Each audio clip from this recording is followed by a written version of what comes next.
Ani Abbaa Gabra Mikaa'el Geetaachoon jedhama. Kan inni irraa gara biyya kanaatti dhufe Wallagga Lixaati. Magaalaa Gimbiidha dhaloonni koo. Egaa yeroon gara iddoo kanaatti dhufu tajaajilaaf jecha obboleessi koo Daaqoon Faarfataa Jabeessaan akka aanaa kanaatti mana amantaa waliin ta'uudhaan mari'atanii gara iddoo kanaatti tajaajilaaf na waamanii. Tajaajilaaf yeroon gara iddoo kanaatti dhufu galgala uummanni biyya kanaa harki caalu kan amantaa isaa hin jaallata gin mana amantaa isaa hin ba'u qabaa seexanaa guddaatiin qabamee meeshaa seexanaa kotota adda addaa baachuutiin jireenya isaa dhiisee mana amantaa isaa dhiisee bakkee ture. Yeroon dhufu nama 4 duwwaa mooraa keessatti argee jechaadha. Egaa ayyama Waaqayyoo ta'e maal akkamitti biyya kanatti amma kana ta'ee ta'a jedheetan Waaqayyootti imimmaan koo roobsan ture. Egaa Waaqayyoo galata guddaa argatu. Halkan abjuudhaan waan tokko natti agarsiisuutti ka'e dubbicha biyyicha sodaadheetan dhiiseen keessaa ba'een sokke asokkuyyuu immoo malee turuu hin dandeenye iddoo sanattis waan garaagaraa natti agarsiisuutti ka'e. Kana booddee Gadaamii Dabra Libaanoosiin subaayeen dhaqeen achitti qabadhe bakka sana utuu hin jirus haala iddoo kanaa akka taabonni biyya kana awwaalamee jiru waan akkasii natti agarsiisuutti ka'e. Achii booddee cuuphaa lammataaf biyya kanatti na waamame dirqama humnaan ol gaafa natti ta'ee jedhee ani bara hamaa kana keessa dhaloonni kana wanta amanu miti wanta ta'eef an taabota kana nan baasasin jedhu waadaasiif hin galu hedheetan halkan yeroo wanti tokko natti argamu na doorsisu nan didan ture.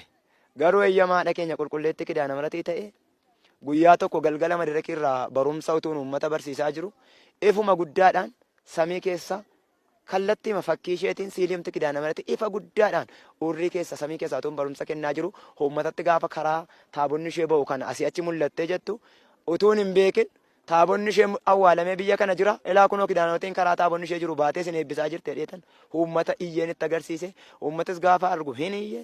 Kanaan booda taabota ishee kana akkamitti akka hin baasu immoo hin beeku waan ta'eef aanolii naa beeksisaa agarsibkatii naa beeksisaa jedheetan dabireetti dubbanne ofii kooti subaayee lammataan qabachuu deeme. Subaayee qabannee yeroo dhumnu carraa ta'e dhukkubni hamaan gara biyyaatti seenaa jira. Taabonni kun immoo akka ba'u immoo guyyaan baasus immoo hundumaa fudhadheen jira. Aduu sana akkan taabota kana hin baasneef yommuu na dhowwan illee guyyaa sana waan ayyama Waaqayyoo ta'eef darbuu waan hin dandeenyeef utuu rasaasi meeqa xiyyitiin meeqa na eeggatu gara iddoo kanaatti hawaasa bal'aa sassaabannee gara iddoo sanaa dhanne lubooti 24 ta'anii qofforanii dhagaa gurguddaa irra galagalchan. Iddoo sanatti illee wantu na mudate lubumti mana amantaa keenya baay'ee taabota kana namatu awwaale akkamittiin dhagaan kun irra kaa'ame gaaffii na gaafannaan Waaqayyoo gochuu hin danda'annaan taabota kana namatu awwaale gite dhagaan kun irra kaa'amu namni irra kaa'uu hin danda'u.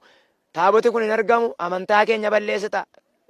Kanuma ittiin qofforaa jiru kanaa hin askii asi balleessa hanga lubinaan jedhutti ga'e galata Waaqayyoo ta'u yeroo taabota bukkee utuma qofforanii dhagaa gaggalagalchanii taabota bukkee gaan iddi mukaa taabota ammatee jira. Yeroo taabota bukkee gaane taabota bira geenye taabota hin fuuna jennu samii keessaa qasta dammanaan hin dhufe hin uwwise uummatni kaan hin kukkufe luboonni qofforaa jiran hin kukkufanii taarikii kanaan taabota sana iddoo sanaa fudhannee gara iddoo kanaatti deebine 2012 Meggaabeeti 16 ba'e. Kan haati Waaqayyoo samii keessaan bifa dhugaatiin mul'attee suuraa isaa namoonni kakkaafatan illee amma jiru immoo Meggaabeet 15 galgalaa jechaadha. Egaa taabonni kun waggaan achi keessa ture waggaa 99 awwaalamee kan ture jechaadha. Waggaa 99 awwaalamee ture.